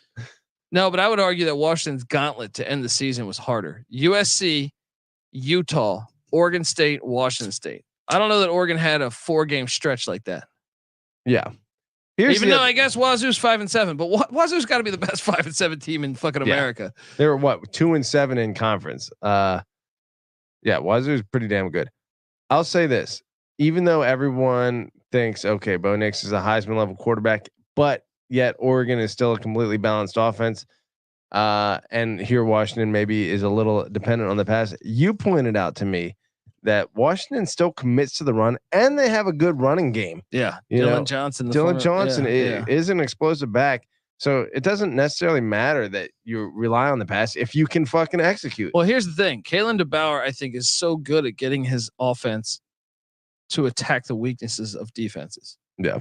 Now today, I know 24-21 win. You could say, okay, well, he wasn't, but I every time when they played Oregon last year and won in Eugene, I thought he's had a great game plan for really fucking with them. Yeah. You know what I mean? Yeah. It's like Leach said, it doesn't necessarily have to be a balanced run pass. It's, finding the hole in the defense and exploiting that. Yeah. And if you're good at that, you pointed out that Freeze has a great ability to do that against Saban. There's always guys wide open. Yeah. It's like if we want to, praise Saban as the greatest coach ever in college football, which I would disagree with, but, go watch the tape on Hugh Freeze games, man. He gets guys just fucking wide open against Saban. Yeah, it's weird, but I mean, Saban does whatever the defense is, that switch match something or other that he does. But match proof. Maybe if you have that diagnosed, I'm sure it's just like same thing as basketball. You find a way to break down what the other team is doing, and all of a sudden the floodgates open. Maybe that's what Freeze has already accomplished on Saban. Yeah. Into perpetuity. Florida State 24, Florida 15. I cannot believe my Florida plus 6.5 didn't hit. Get the fuck out of here, Billy Napier. And this quarterback for Florida, who he drives me absolutely crazy. What's my guy's name? This guy sucks so much. Hold on, the quarterback for Florida hey, Max Brown. Yeah. It's okay to throw the ball away. Colby was laughing his ass off for most of the evening at this guy's inability to sense pressure. He had the worst sense. Dude, how many hours of football do you think we've watched in our life? Like, I really think, as far as 40-year-old people go, I believe more than most. Yeah, that I've watched more than almost a lot of ranging in the hundreds of thousands of hours. Yeah. I don't know that I've seen a worse quarterback for just. I can understand it like one or two plays, but this is every play. He's just like, and it's like your defenders are coming, safety blitz is coming right at you, and you're just like, and you just he had no awareness. That's the worst part. It's like if it's on your backside, that's one thing, right? You still need to have an internal clock, which he doesn't have, and that got him a few times. But when it's coming on your front side, where is your peripheral vision? It almost got comical. I was rooting for Florida, even though I had the points. I was like, throw a pick 6 so I can see this 3 more times. I want to see it 3 more times before the game ends, because it's truly remarkable. And then on the other side, you had your boy Tate Rodemaker. get absolutely lit up. And I got to be honest, it was fantastic. All right. Like, I actually believe, I was talking about this online. I think the slide is unsafe for football. Yeah, because he puts himself in a position to get lit up. By you doing that, your head can whip back and hit the fucking ground. Yeah, if you are just running, I would love to see a stat on percentage of concussions that occur from quarterback slides versus any other. Well, how many times have you seen it too, where they get hit and their head goes back to the fucking his head turf? smashed the fucking ground too. First off, I think we should outlaw sliding. Personally, I like it. I think we should get rid of sliding because if he just runs normal, then he gets tackled. He doesn't get lit up. Now he might have still got. I don't think you need to outlaw sliding, but you need to outlaw penalizing the defense if they hit him before it becomes a late hit like it would on any other play. It was that was a little bit of Dylan Gabriel to it. It was a little abrupt. It was a little abrupt. It was a little late, but the hit was late. But I'm saying the slide was late. No, I mean the slide was late. I just think I agree with you. I think you are putting yourself in a vulnerable position and you're expecting the defense. Exactly. And the game goes too fast for that. And all these people that scream safety would never agree with me here saying, oh, you can't get rid of the slide, but the slide puts you in that vulnerable position. I think that can result to more concussions. Yeah. How about a lot of really terrible things happening? Like, Alabama, the wide receiver failing to block Auburn's defensive back when Milroe rolled out. Now I know that hurts our argument that Auburn should have won that game, but let's be honest, like maybe that's just the way football's played these days. Yeah, it just sucks though that a guy has to run away from the play when an easy block is there for him to make that would spring his quarterback for a touchdown. He's like, I'm just not going to make contact with you because I'm afraid of the penalty. Yeah.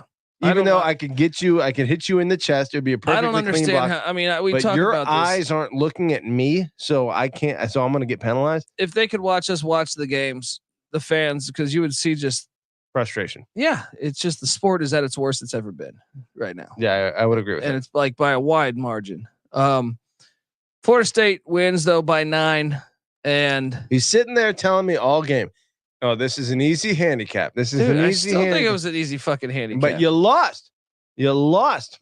Fucking nonsense. Rodemaker threw for 134. How the fuck they win?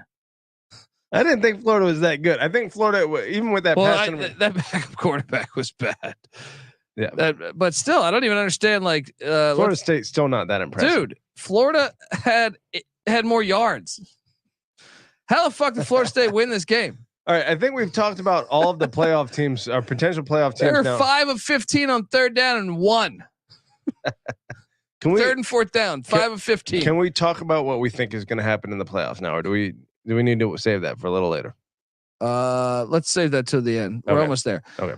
West Virginia caps off a great season as they beat Baylor. They blew a big lead, then came back 34-31, 8-4 for the Mountaineers. Great season for Neil Brown there. Can they build on it? I don't know what the ceiling is with him. I don't think system-wise. The fact that we're going to get Deion in Morgantown, I'm excited. This should be at some fun. point. I mean, what is Deion and more? I feel like Deion could get down with the Morgantown That should be a vibes. movie. That should be a movie. This would be the best party there ever fucking was. I want to be in Morgantown for that. Yes.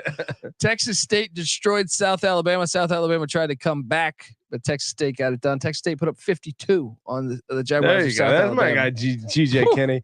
If fucking Mark Stoops ain't exciting you, we know Texas programs love their high school legends. Kenny was a high school coach, right? Yeah. Go get him. Shout out to Z Willis. He says his 3-month-old woke up. Y'all never really stop. Was here earlier for the pregame show. Keep grinding. Hey, and congratulations, man. That's fantastic. Damn. Appreciate you tuning in. Colby's on his way. Yes. Got my son due on February 5th. So let's go. All right. He's not going to slide. He's not gonna. He's gonna be playing football. He'll be up till 1 o'clock in the morning listening to podcasts. Yeah. Notre Dame 56, Stanford 23. Kind of really disappointing that they lost to Ohio State. Love how they put that on Pac-12 Network, so no one saw the perfect metaphor for the Pac-12 Network. Like one of the most watched teams every year. They have their own deal with NBC. Final Final game on Pac-12 Network. Notre Dame, team that everybody wants to watch historically. It's so fucking good. Why is that? What I don't understand exactly what you're saying. The irony is no one can get the Pac-12 Network in America. And so your final game, the Pac-12 Network has one of these big powerhouse non-conference games. Trying to get some viewers probably, but Pac-12 Network was it's perfect. Is the Longhorn Network is still in existence? Though, no, right? that's done. That's done. Wyoming game was the final game. Okay. Yeah. Hilarious. I cashed on Clemson -7 against South Carolina. They went 16-7. Dalba A&M talk. Beamer 5-7. I cashed the under on South Carolina under 5.5 wins. Nicely done. I don't know. I mean, Kansas beat the shit out of your Cincinnati Bearcats. Do you want to talk about your Bearcats? I mean, you can't get Scott Satterfield out of there soon enough. He just completed the 12-game season now. What a fucking disappointment. Holy. Well, what else can you say? What else can you fucking say about it? Fucking pathetic. Cincinnati enters the Big 12 and goes, what, 3-9? So much changed, though. So much changed. And here's the thing. Fickle 7-5 year one at Wisconsin. I think you got to give him time. Maybe he gets better. Probably doesn't because, like you said, the new teams that are coming in. Fired in 2 years. Could be. But I think that's an unfair, like fired in 2 years. Unfair to judge him on the new standards against what he would have faced in the Big 12 expectations for Big 10 West. But he might be out of there soon. Still, he was an okay coach, but not a great coach. But he led them to the college football playoff. You don't need a great coach to make Cincinnati a good team. You're in the state of Ohio. It should be easy. You don't have super high academic standards. Satterfield just really sucks. He really sucks. So fuck him. And that's my final statement. 8-win season for Lance Leipold. You could argue if he had his Heisman quarterback that we thought he was going to have, they might have won 10, 11 games. Good season, but yeah, I'd like. He to only see him played like 1 or 2 games. Jalen Daniels. Yeah, he is better than Jason Bean. Jason Bean. He's way better than Jason Bean. Pretty good. No, though. Jason Bean missed 3 games. Yeah. Kansas still has a good coach. They whooped 49-16. Nice win. Georgia survives Georgia Tech 31-23. Georgia, that's a bad look. Not a great look. You're buying into Brent Key. You were telling me in the studio. Who did Georgia have last week? They destroyed Tennessee last week. Okay, so maybe they were a little preoccupied with that. South Florida goes bowling. Alex Galesh beats the piss out of the Clits and Biff Poggi 48-14. Very nice for South Florida. I said, as long as Galesh is there, 3 10-win seasons in 6 years. Obviously 6-6 year 1 with Galesh. Year 3 and year 4 that stadium on campus. And year 6, they I'm get excited, 10 wins, but I don't think he's going to be there for that long. Farmageddon was a classic because there was a shit ton of snow. Iowa State pulls the upset on the Wildcats 42-35. I actually think the snow helped Iowa State because footing was a motherfucker in this game. I think the snow actually helped Iowa State. That was the biggest snow shootout I've ever seen. Yeah, it was crazy. There was a lot of big, like 70 and 80 yard plays in this game. That game was awesome. 42-35. How Exhibit A for 2023 on why you should not have a dome. Yeah, exactly. I wanted to watch that game more when I saw that. I said, I got to seek that out. Go the snow? Yeah, of course. So we got to watch that game. Any game that's in the snow, especially against rivals like that. Or the rain. That Washington Oregon State game last week was fucking awesome. The elements are, a huge part of it. Iowa State, Matt Campbell, is this his best coaching job? Dude, let's talk about that. Yeah. People, in case you forget, his starting quarterback, Hunter Deckers, suspended, kicked off the team. His starting running back, who is a beast, was a beast. He's not on the team anymore. Jarrell Brock kicked off the team. Starting defensive tackle kicked off the team. That's just what I can remember. I think there was more players. They might have, imagine if they had all those guys, they might have won the Big 12 this year. Yeah. I mean, again, we'll rattle off a few. 3-point loss at Iowa in a game you said they should have won. No, I feel like, well, I mean, if they have Hunter Deckers and stuff, it's not Ohio rather. Sorry. Oh yeah. That field goal's good. It should have went to overtime at least. 7-point loss against a 10-2 Iowa team. They lost by 30 against Oklahoma on the road, but that game was essentially tied at halftime almost. Yeah. And then lost against Kansas and lost against Texas. And I think the Texas game, like the experience showed, like Rocco Becht looked like he was not equipped for that. He's a freshman quarterback. They're still playing so far above their talent level. Dude, but if you have Hunter Deckers, they would have beat them. Texas they might have won year. a couple of those games and had like a 10-2 or 9-3 season. They're only one game out of the fucking Big 12 championship now. Yeah, 7-5, hell of a year. Beating Kansas State on the road to end the season, huge. Man, Matt Campbell's a good coach. How about NC State capping off a 9-win season, beating North Carolina? Brennan Armstrong and the Wolfpack, 39, Carolina 20. Surprising, impressive. Carolina has fallen apart at the seams in the second half of the season here. NC State, meanwhile, 9-3, pretty good season. Wyoming 42, Nevada 6. Right. I kind of thought Nevada might be live today because I thought, what is Wyoming playing for? Wyoming caps off an 8-4 season. Craig Bull's a fucking genius. For destroying Nevada? No, just 8-4 season at Wyoming. That's pretty good. Great. Pretty good. Fresno State got upset by San Diego State. Brady Hoke gets a win in his final game. Nicely done. Off into retirement. What is Brady Hoke's legacy? Making mid-majors. Okay. He made Ball State good. Yeah. Cal beats UCLA 33-7. Wow. Me and TJ Sullivan were all over the Cal. You're Golden highfalutin Big Ten. Enjoy that. They're off to Let's talk about Cal. ACC. 6-6 season to make a bowl. How are they going to be in the ACC next year? I think Cal will be fine. They might benefit from going to the ACC. Yeah, well, certainly this year, if you compare the Pac-12 to the ACC, they might have been a 10-2 team in the ACC this year. Like, is there a difference between Cal and Louisville? And Louisville? No, there's not.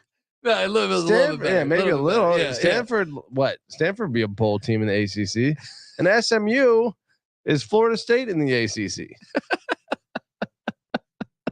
ACC sucks. You said it. You're an ACC fan, and you're saying They it. suck ass. Currently, Hawaii is up 8 on Colorado State in the fourth quarter with 4 minutes left. It's going to be fun to watch Cal. I mean, it's not because I'm disgusted. I have no interest in Cal and Syracuse play, but at the same time, I think there is an angle of this when I think about like Cal playing Virginia or Virginia Tech, Boston College, Syracuse, even NC State, even Miami. Like those are all winnable games. Georgia Tech. It's like they're only even like North Carolina's a winnable game. They only like for sure losses are going to be what Florida State and Clemson, and I don't even know. Clemson's not the same. Clemson's taking a step back. Yeah. No, I could see Clemson having to go over to fucking Berkeley and taking an L. 100%. I mean, I think they'll be fine. I think they'll be good. I do think they're going to be better. Yeah. You let Cal win like 8 games a year and build on that. Yeah. Well, I mean, it's kind of like a case study. It's like in your road games, sure, you have a massive disadvantage from a travel standpoint, but in your home games, you have not really though gigantic advantage. I would argue though that like before when you're playing the Pac-12 North, Oregon is lit. Oregon State's lit. Washington is lit. Washington State's lit. You're going to be going. The only lit environments in the ACC are Virginia Tech, NC State. Well, from a travel standpoint, but from a hostile. Yeah, but hold on. They're going to be going to some sleepy ass fucking. So hold on. There's like 4 good AC. There's 17 Clemson, teams. North Carolina State. 17 teams. Florida State and Virginia Tech. Yeah. Everything else is sleepy. Everything else is like half empty. Yeah. Even SMU. Yeah.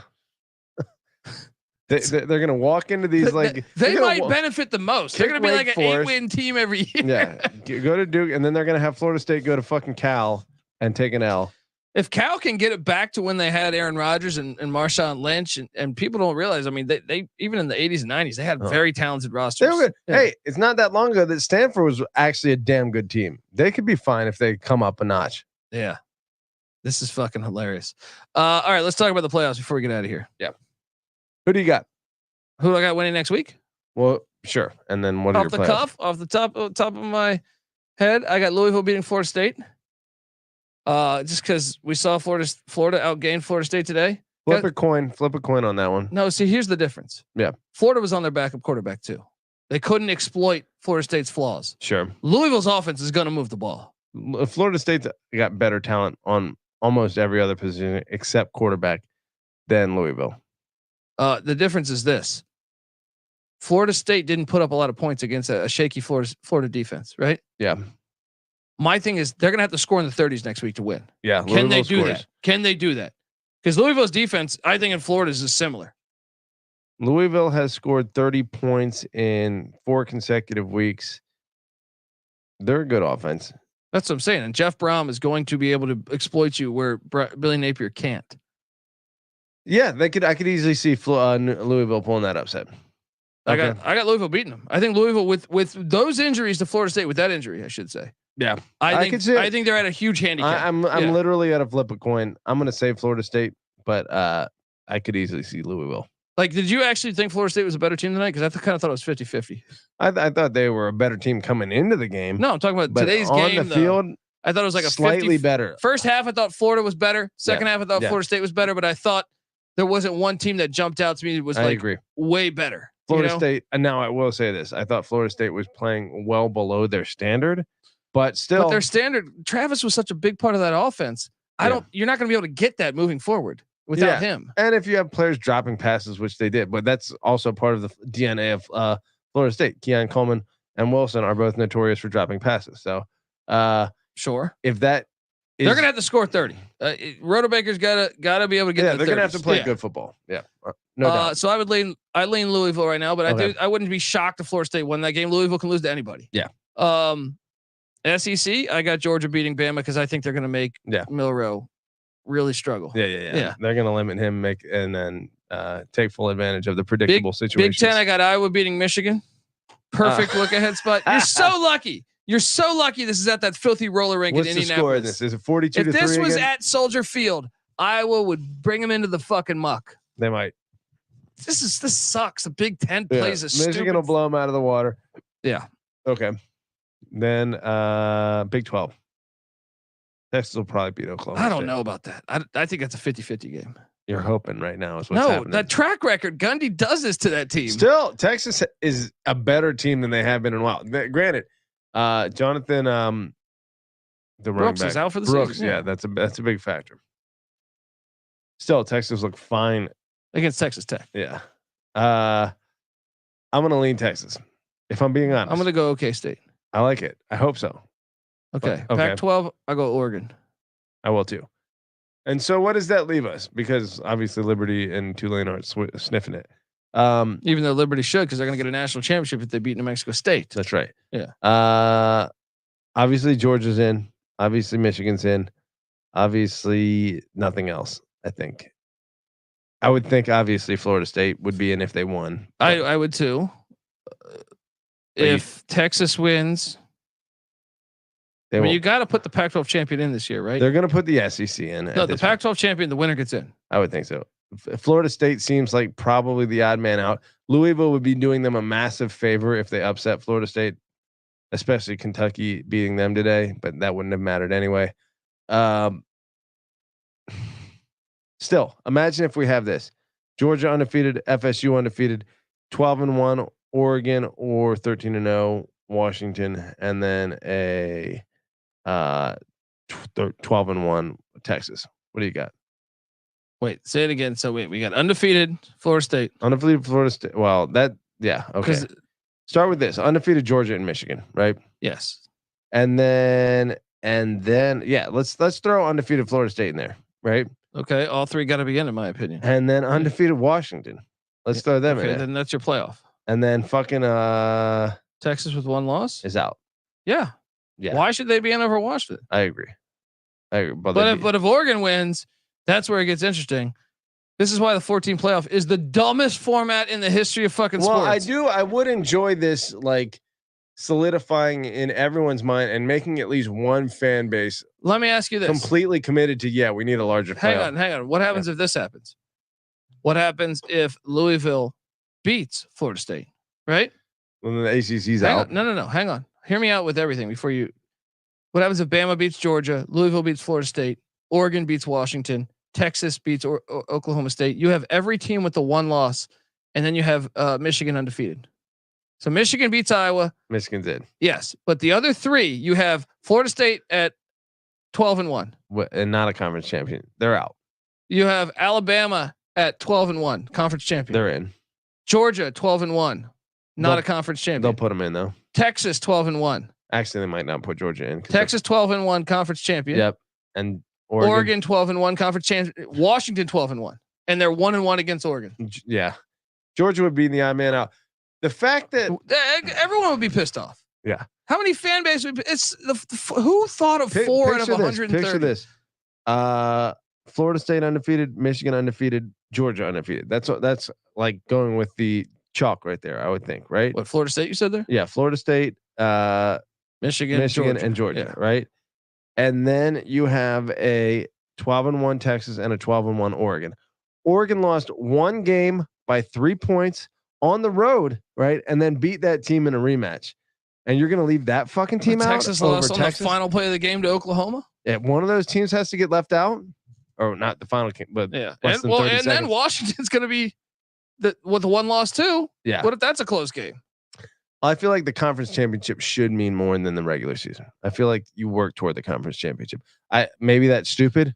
My problem with that is the inconsistencies on scheduling. Like I said, Washington's November, insane compared to Oregon's. Yeah. So I feel like Oregon has been, Washington's been more tested. I feel like over the past 4 weeks, even though Oregon's been more dominant. Oregon's been more dominant, but also I don't know, man. I mean, I think it's tough. Either way, a tough argument because you beat them once. You could say, well, fuck, you play two teams play again. If Bama, Georgia play again, what would happen? You know what I mean? They didn't play in the regular season. Yeah. We didn't get to see that. Right. I mean, especially when two teams go 1-1 against each other. And one of those games is a home game and the other game is a neutral site game. It's hard to say that that's an even, there are proven advantages to playing at home. Now in this situation, if Oregon beat Washington on the in a neutral site and they lost on the road, then I think Oregon gets the advantage there because their only losses on the road. But whatever, it's a shit show. I hope that there are 5 very deserving teams at the end of this year and they just have to leave one out. And no one fucking complains about the playoff expanding after this because this is long overdue. This should have happened like 55 times. They've been bailed out 100 times. I will say this. People will look back on 100 years and say college football had the dumbest system for so long that handicapped its own sport from fan interest. In my opinion, if college football was ran correctly, it would be the most popular sport in America. Well, everyone thinks the NFL, if they had just fuck it. March Madness is up there with it, but football is America's favorite sport. Yeah. If they did what March Madness would do, not 64, but I'm saying if they just did that where everyone had small town America had a slice of the pie, it would compete with the NFL. It would be better. It would be better. Well, the NFL has fucking Sunday ticket. You get to watch whatever game is in your region, and that's all the watching you're going to do that game. College football, there's 700 games on TV. Whoever you want to watch, you get to watch. It's fucking a way better experience than the NFL. Sorry, NFL fans, but it's way better than the NFL. I don't want to apologize, but let me say this: it's gonna be disappointing for a certain fan base out there. But let's enjoy it. I think it's gonna be many fan bases. That's true. You're also gonna have the flaming libs that are gonna go undefeated most likely, and just be completely. Well, let me ask you this: if you have all those teams with the one loss, then Tulane says, "Hey, we have one loss." Yeah. Assuming they beat, SMU, but still, I don't know. We need Ohio State only has one loss. Expand it. Ohio State would only have one loss. Yeah, that's true. An expanded playoff would make us not make these decisions in a back room somewhere. It would get solved on the field, and all these questions would be answered. Stop running your sport like a popularity that's contest. what I was going to say is.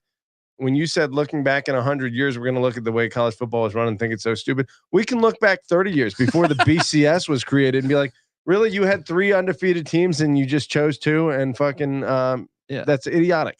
And they wouldn't play each other, teams with the same records. It was just stupid. Yeah. But we're closer. We're getting closer. All right. So what would your playoff be? What would your 4 seedings be? Georgia 1, Michigan 2? Michigan 2. Do you put Florida State at 13-0 above? The traditionalist in me, the part that you laugh at and shun, wants to see a traditional Rose Bowl. I would love to see Michigan versus Oregon or Washington. I would also love to see and if it's Washington, yes, that would probably happen because they'd be the 3 seed. Florida State would be the 4 seed. I also would love to see a kind of traditional Sugar Bowl with 2 Southeastern teams being Georgia and Florida State. That would be a fun matchup. I hate the Sugar That's Bowl. what I want to see. That's what I want to see. I want to see death to all bowl games.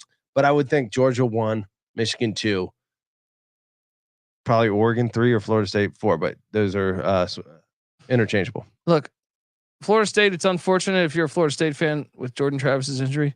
If I have to watch Florida State Georgia in the first round with that backup quarterback, Georgia, I feel like there's got to be like a Central Connecticut State basketball game on that I could watch over that.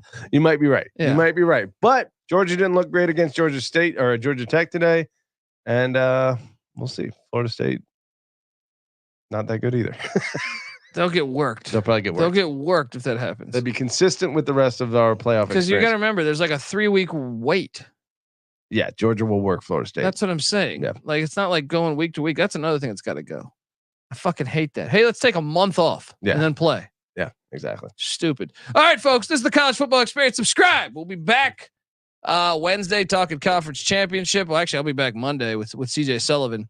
But yeah, appreciate everyone tuning in. Subscribe to the College Football Experience. Shout out to the chat.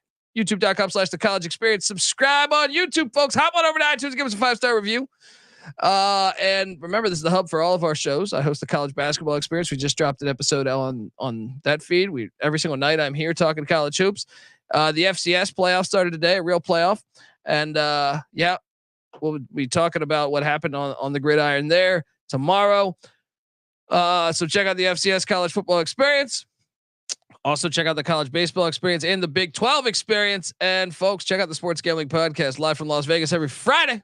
Until next time, folks, this is the College Football Experience. You better start thinking about yours. And we out of here.